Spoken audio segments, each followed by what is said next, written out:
Hey guys, so what we're gonna do is pull this clutch on this 1988 Skidoo, the hell is it? Safari 377 Electra. So what you do is you want to remove this bolt. I believe that was it's a 19 millimeter, and just as a normal thread, right hand thread. Take it out, and you got to remove this stake washer as well. It's folded over one edge of the bolt head. So just unstake that with a punch or a flat screwdriver. And then your bolt will come out. So I removed this clip here with this 10 millimeter nut, and it was right here on the machine so I could flex it out from this bracket. So I took that off. We'll get a pry bar in here, pull back, and I'll give you just enough room to get your bolt out. Okay. And the way I lock my motors, I used a rope in the PTO side spark plug hole. Make sure you turn your clutch back and look down the hole at the same time. And as you're turning it, you can see your piston start coming up. And once it hits top dead, turn it back just a little bit and then feed your rope in, okay? If you have it at the bottom and you feed it in, that rope can get jammed in the piston ports. And then as it comes up, the rope will want to go between the piston and the cylinder, and you can break rings and you can mess stuff up. So make sure you're squishing that rope right at top dead center. There probably is a special holder for these. I see these big bosses here. You can make some kind of a hook holder to hold the clutch, but that's how I did it with the rope. Worked good. This is the rope I used here. It's a 1/4 inch nylon rope. Okay, once you get that bolt out, you can't get your clutch puller in there yet. So you put these 10 millimeter screws in, two of them. There's two holes. And what you want to do is turn those 10 mil screws in. I believe they're like, they're an M6, probably like a 1.25 or a 1.5 thread pitch. I think it's a 1.25, but put them both in and slowly work them both equally at the same time. And this outside cover will pop off, okay? So just make sure that you're doing that. It's just square on there. It should come off pretty easy. If it's rusted, might not be so easy to come off. But that's all I did. Work those two screws in those holes really nicely, okay? Make sure you use the right thread pitch. I got a gauge on me here. I'll put it in the video. I'll do, anyways. Next, this piece should just slide off. It's on the square shaft, okay? And I marked it. And I marked it with the shaft just in case. It's just nice to put it back together the way it goes for balance purposes and stuff. And I also marked this outer sheave and my cover here too to line up, okay? Set that aside. And basically you just want to check your clutch, check these rollers and stuff. See, oh, they should spin nice, so that one's not too good. I'm gonna have to free it up a bit. And this one's even tighter, so I'm gonna free that up. Sometimes these are worn right out, and I've seen guys actually lathe them out of wood to put those in there, and those work fine out of wood. Some kind of hardwood, different kind of wood, chestnut or whatever. Do some research on that.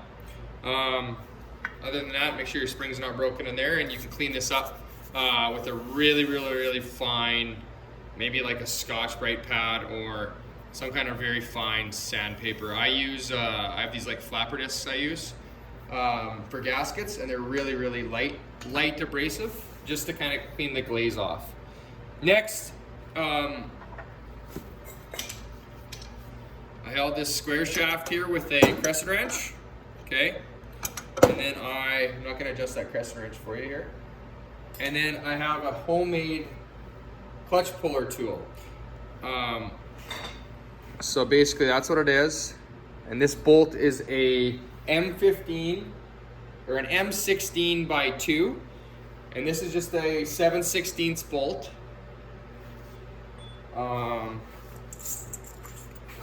The length of this girl is 2 inches. And the length of the 7/16 bolt is 4 3/4 to the head. So it'll be 4 1/2 under the head. I ground the head down round, and this is the end I press on. I tried to get it as close as I can, but it just has to fit in the hole. I have a little bit of a lip there still, but you could grind it right right flush if you wanted. I just used an angle grinder and just spun it on an angle grinder or a chop saw. Same with this, I ground these threads down just a little bit, just to make them a bit smaller in case. This is a grade 8 bolt too. Don't do this with a grade 5 or it can bend in there and get stuck in the end of your crank, and that's not good. So, and then I tapered this as well. Tapered the end down here. And then you put grease on the end, grease on the back, grease on the tip of your bolt, and grease on the threads. Grease on the threads too. So that went in. And I poked it in with a screwdriver. Thread this in. Hold with your crescent wrench.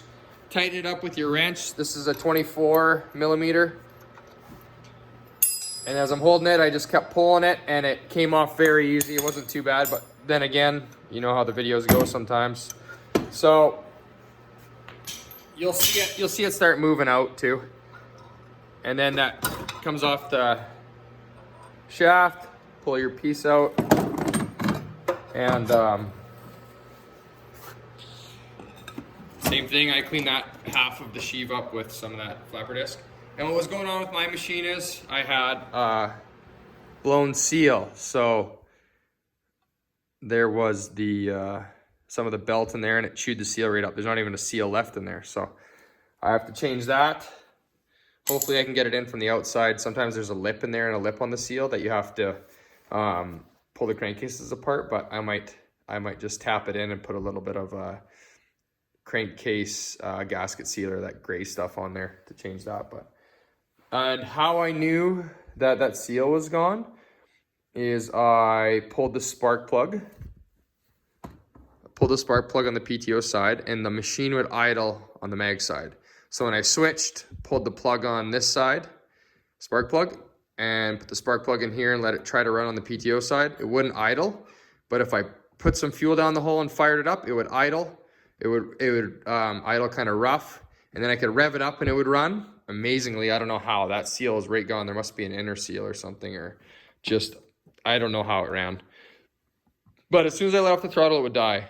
And the only way I could keep it running when I let off the throttle, so I'd start it up, rev it up, and then when I let off the throttle and it was just about to die, I was spraying fuel directly in behind the clutch in here, hitting it, and then I could hear it boom, pulsing, and I could keep it running that way. So that is how you remove a clutch, and you can get those bolts from your local hardware store and pop that baby off. There is another clutch tool you can use.